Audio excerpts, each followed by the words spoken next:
first of all, I want to talk about the topic that is uh, moral education. Um, in China, we don't have the Christian moral doctrine. We don't deduce morality from any kind of divine law, nor we we also don't have this French Revolution. We don't have that we don't have the idea that we can sacrifice. I mean, before before the uh, before the establishment of People's Republic of China, we do not have the idea that we can compromise or we can sacrifice part of our interests, part of our rights, in order to be secured and to be protected by a legislative body. And therefore, we neither have a deduced morality nor a induced morality, which means in past centuries in China, people would assume that they can be governed by Plato's philosophy king. If the philosophy king is in, like the emperor in the Qing dynasty, is in the right mind, or is in his right mind, or is well educated, is blah blah blah, then everything would be prosperous. But if it is another case, the king is not a Plato's philosophy king, then everything would be in chaos. Presumably that's the case. And the problem is, it's very hard. The Chinese, I would say, we the Chinese, um, a little bit suspicious of American separation of power and um, and also we are a little bit suspicious of the divine law.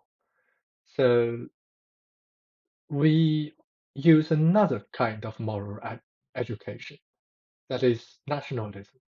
That is to love our party, love our nation, love our people. And the most effective tool for that education is to teach the past, like the evil of the colonizing West when Hong Kong and Russia, Japan invaded China, took over Hong Kong, took over mainland China. We would like to take those territories back, and therefore the Did you mention the reunification. Yes, Japanese in that? yes, Okay. and not only Japan but also US.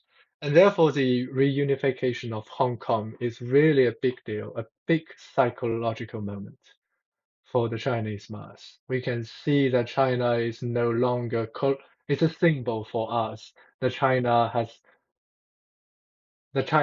went out of the being colonized era and really stepping forward into the new millennium. So the reunification of Hong Kong from our perspective is hugely different from the Westerns. And also it is about how the Japan invaded China and delivered massacres, etc., those kind of stuff. And the government would like to use this kind of nationalist education to let their people have the moral understanding that they have to be strong, they have to be tolerant, they have to be wise, as wise as a philosophy king.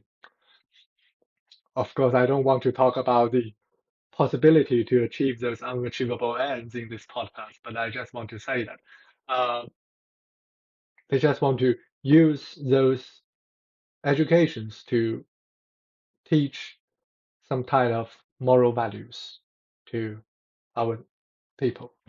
Actually, not, well, they, us. Well, it's okay. So also so in that kind of background, historical background and the doctrine, what is the most effective tool is to teach Mao's success in military strategies and Mao's talks, like loving and care of the peasants, because the difference between Mao and Lenin is one started revolution from the workers in the factory or in the city. Another one started the revolution in the rural areas in China. So Mao naturally differentiated from Lenin in a way that Mao loves people, the peasants more, and therefore the nationalist education also entails that we should not only be strong, um, wise, dependent, but also to love our people, love each other. And I think in one way or another, it is a good strategy. But um, there are also fallacies or potential weaknesses in this kind of way. That is why I think populism is rising in China. The first thing is this kind of education, like colonization, fighting for independence, delivering revolutions, is going to result in a black and white mental mind. There are only right and wrong. There are no compromises, no sacrifice, no willingly sacrifice of part of my rights in order to meet, say, broader, more wider, secure interest of the society. And also, there are negative views on foreigners like Japanese, Americans, the British, which naturally you can assume as a consequence as this kind of um, movement. So people And have. also, Oh yes, please. People have, no, I was gonna say, please finish. Please finish. oh, and also that's one of the results that leads to populism. And then uh, another one is the lack of the understanding of liberty and e equality, I would say, because one of the Maoist doctrine is similar to Trotsky's, that you shall continue the revolution till the whole mankind had turned into communist regime. It is somehow similar. That's why I think Mao is so popular. Mao was and is probably so popular in Latin America and Africa because there are only fight and flee, no liberty, no compromise, no equality. So we are always in a continuous revolutionary state, which ends in a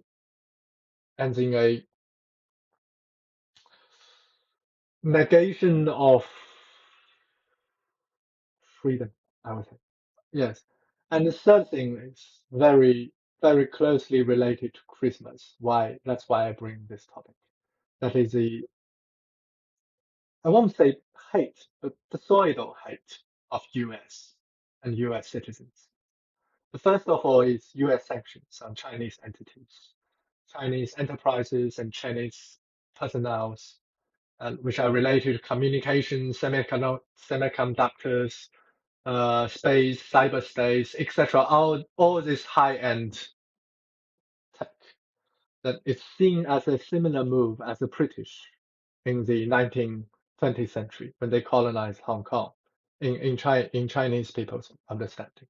That is, they are inputting their colonization and imperialization idea, colonist and imperialist exploitation and ideologies onto Chinese. I won't argue that whether forgive me if you find this offensive because I agree with Chomsky's part of his political views that Americans somehow do have some some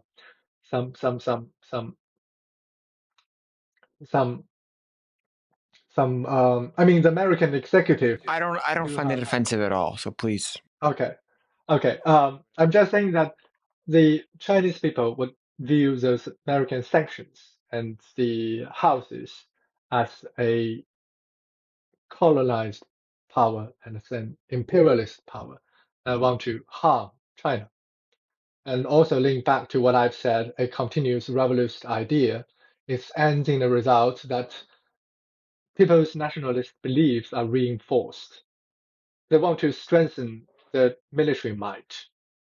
They want to make their tech advantage. They want to have advantages in tech industries or in more industries, in every industry, in as much industries as possible, because it's always going to be in a revolutionary mode. And the American is colonizing us, so we need to fight back. And therefore, we have to get advantage in every possible places as possible.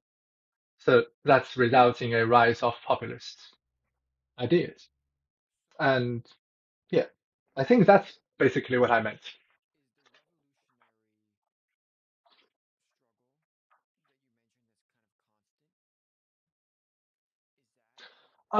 No, it is not. It is in Mao's idea. It is constant, but it is not in most of the Chinese idea. But still, most of the Chinese went through the Cultural Revolution and are still influenced by the Cultural Revolution. And therefore, I would say, though explicitly it is not a phenomenon, but implicitly it is. And so is that where that kind of, as you were saying, that fight or flight attitude that's very prevalent among people, is that where that comes from? I would say implicitly, yes, it is. Okay. And then the other thing you mentioned was kind of nationalism and the strong sense of loyalty that people have to the party and the nation and the leaders. Um, nationalism is this word that kind of gets thrown around, and particularly, I would say, in the academic discourse, it gets seen as a negative term, as a negative connotation, because it gets associated with people like Hitler and Mussolini. Stalin, Hitler. Right. And I'm wondering, you know, Probably I should use the word patriotism. sure, but I mean, nationalism, as I see it, means exactly what you said, kind of this strong ideology that's rooted in the nation, right? Mm, yes, please continue. Well, it's this idea that the nation is the most important thing, and that my number one loyalty is to the nation. And Well, that seems to be to me what you were describing, right? yes, Do you think that, I don't know, do you have any opinions about whether or not this is something that's good? Like, it seems like that this, in theory, could be a good thing. It could also say downsides to it. Um, what is your perspective on nationalism, like, writ large? there are, of course, there are arguments on both sides, and that's why Hegel is so controversial. I think his idea of this nationalist guys, those collective ideals, it's very controversial, and people are tending to say that this kind of thing do not exist. Um, it's just a collective representation of individuals' ideals or individuals' things, just like how the free market works.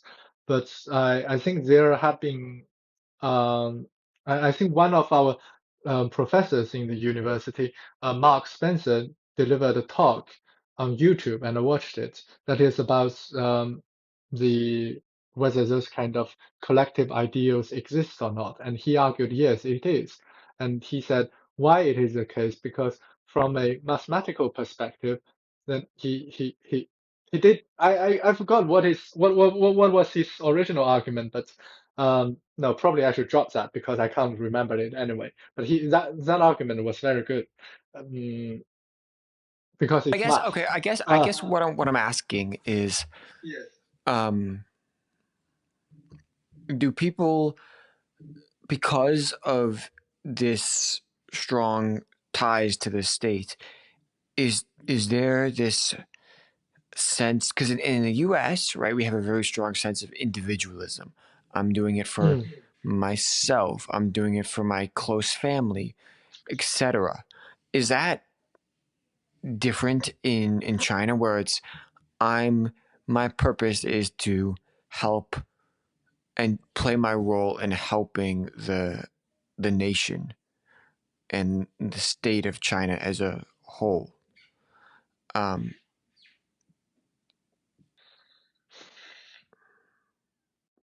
I would say, I would assume that it is definitely the case for those people in Politburo, but it is not the case for us, for my family members, and for the mass, because the idea is just so huge, it's just so incomprehensible that what can I do in order to do the best for the people? It always ends in a way that what I do is first of all best for myself and then best for the people. And please allow me to explain why it is the case. The first thing is you talked about the mass media that has a huge about the media, it has a huge effect of alienation. And it is even severe in China. Chinese TikTok, Chinese Instagram had a huge impact on people's daily life. People's time had been fulfilled with short videos, other many type of many kind of created contents that they are not interested or they are just ignorant of politics, of sociology, of philosophy, whatsoever, history whatsoever, even Chinese history. And second is actually people in China are very poor, very, very poor. Though if one day you come to China, you will find, oh my God, the flight ticket, the train ticket are so cheap. But for most of the Chinese, it's still very expensive for them. It's going to for one ticket from my city to Peking by train. It's going to cost probably one one eighth of their monthly salary. And also, please remember that we don't have a good national health system. We don't have any pensions or good, secure national health system. We have to save a lot in order to secure our future, in order to secure our um, health bills. That's why you can hear those talks about Chinese economy. That is, people are saving, saving more and more. They just don't want to spend. It might be the case, but it's also the case that people are earning less and less because of the deflation. So people are just incredibly poor. They just don't have the opportunity to even communicate the, with each other in other cities, in other provinces. And also, we don't have such a huge liberty as you Americans. You can fly to most of the countries wherever you want, and to have the financial stability to support the tickets. And we have to apply for visas. We have to plan the trips ahead.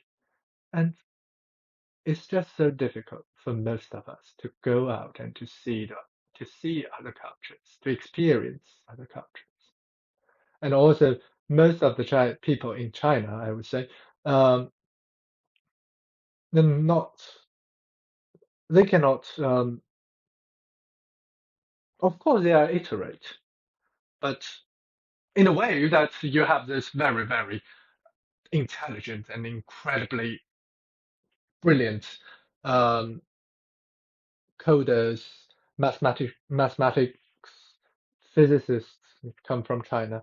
But talking about humanity and um, humanity in general, people don't understand it very much, including me. So we just don't have the physical opportunity to talk with each other, nor the mental ability to understand those topics. And sorry, what was your question? I don't even remember, to be honest. Um, Well, some something uh, about nationalism and um, perspective on. oh yes, yes. Whether the ideal, whether the nationalist collective ideal impacts people's decisions. And I would say it's because people are, due to those physical and mental limitations, people have very limited access to those ideals. People do not understand them. People do not talk much about them. And people in different areas view them from different perspectives. Like people in Mongolia will view that national ideal hugely different from those people in in Guangzhou, in the very south part of China. And people in Shanghai will view it very different from people in Sichuan, in the very center of China. So as that way that results in the way that people can only act first and foremost for their individual liberty and for their individual ideas, aka money. That's why when you asked me previously, what is a widely practiced religion in China, I would say money seeking, because that satisfies most people's initiate and intrinsically motive. That is to no longer be poor, that can feed themselves, can be respected, etc. But also it is because of the one party system and also because of the way China have been so throughout millenniums that we just think in a collective way, that we want a philosophy king and we want a strong centralized government. It's so different from US, I know. You're afraid of government, you're afraid of centralization. But for us, we are afraid of decentralization. We are afraid of federalism because back into the 1930s, 1920s, when each part of China is ruled by its own military leader, it ends in chaos and it ends in mass famine. Mass famine always the result of poor regulation and poor not poor, poor, poor, poor, poor, poor logistics.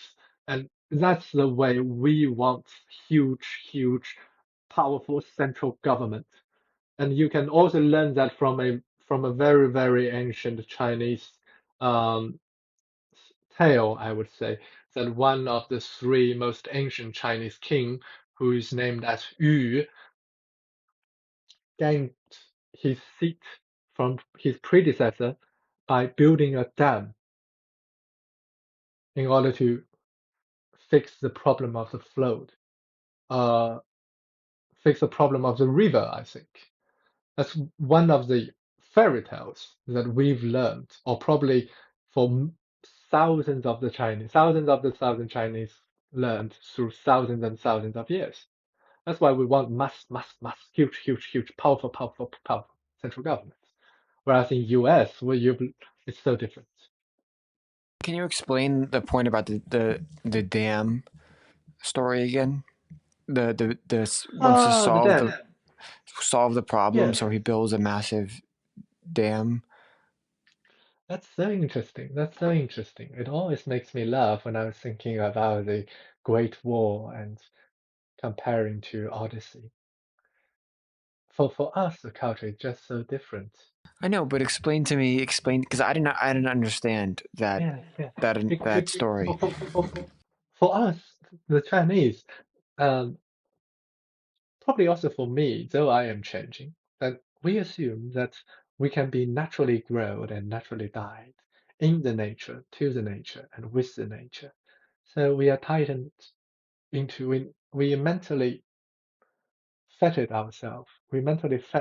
ourselves to the land, to a small place that we think we can call it home, that we are afraid of exploding, we're afraid of discovery, we're afraid of um,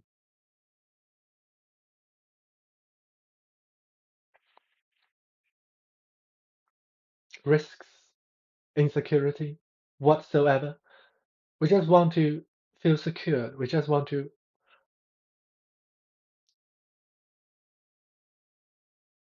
pick the apples from the tree when it is ripe. That's why the Chinese people are so closely tied to their land, to their homeland, that when you see those Chinese artists in exile, you can always sense a feeling of homelessness, a feeling of nostalgia, a feeling of sick of its home, but also wants to reunify, to return to its home. It's such a weird feeling when you talk to those Chinese in exile, in foreign cultures. They're always criticizing the government, the CCP, even its people, but in a similar way that they want to be reunified with their people, with another party, with another strong central government. That is so strange. Sorry, I just jumped the topic way ahead. Um, but back to your question about the dam. That is, it used to be the case that when it was very warm, most of the ancient Chinese resided in today's Shanxi, or places near in the west part of Peking, that is in the quite north part of China. And in that area, there are not much mountains around. Also, there are not much rivers or not much seas around. Or actually, you can't even see the sea. There are only big rivers, one Yellow River, one Yangtze River. And when there are floods, which means your whole effort in the spring, in the summer, is going to be vanished. It's going to be destroyed. And you're going to live in a kind of insecure life, living exile. You have to go to other places to find food, etc. And also, it is very hard for one family or for one community to build up dams or to do some collective works in order to control the flood. In order to, because Yellow River is so huge, it's just so big. It's just like America's Mississippi. It's not like Rhine River in Germany. It's not like it's not like the Donau River in Austria. It's just much more wide. It's just much wider. So when ancient people are thinking about those natural disasters, they're thinking about a collective figure which can make orders, which can see from a broader perspective, which can e- if effectively manage different groups from different cultures, different different cults, different families, to collaborate it on a single program to build a fucking dam. That's why we want a powerful, efficient, of course, efficient, and also central government. But so the idea is the dam was like in the story was like a symbol of control. A symbol, no, not a symbol. I would not say a symbol of control, but a symbol of security. A symbol of security that we do not want to discover the outside world. We don't want to climb the mountains to discover what is there in the Tibetan plateau, what is there in beyond the desert in the Mediterranean Sea. We don't want to sail into the Black Sea in order to discover some kind of mysterious golden wool. No, it is not the case. We just want to farm our land to make sure our efforts could be result in a fruitful, in a delicious way that we can eat them, we can collect them, and we can store them in a way to avoid future farming, to avoid future insecurity. It's just so different That's so Western, interesting because from the I mean Western the culture. U.S. is always like expanding, getting new land, going further, more bounds, uh, and you know maybe it's history too, right? Like okay, number one, Americans have a lot less I think, ties to their physical land because it's a newer country and doesn't have as much cultural history as China. And number two, we've never had any real wars on our soil since the American Revolution. We've never really, I mean, we had the War of 1824, but like, you know, we're not really, for a long time, we haven't really been threatened by like people coming in and invading our country and taking it over. The same way that China is surrounded by major powers and has had periods of being colonized and stuff like this. And so I wonder if the histories play a role in those different perspectives too.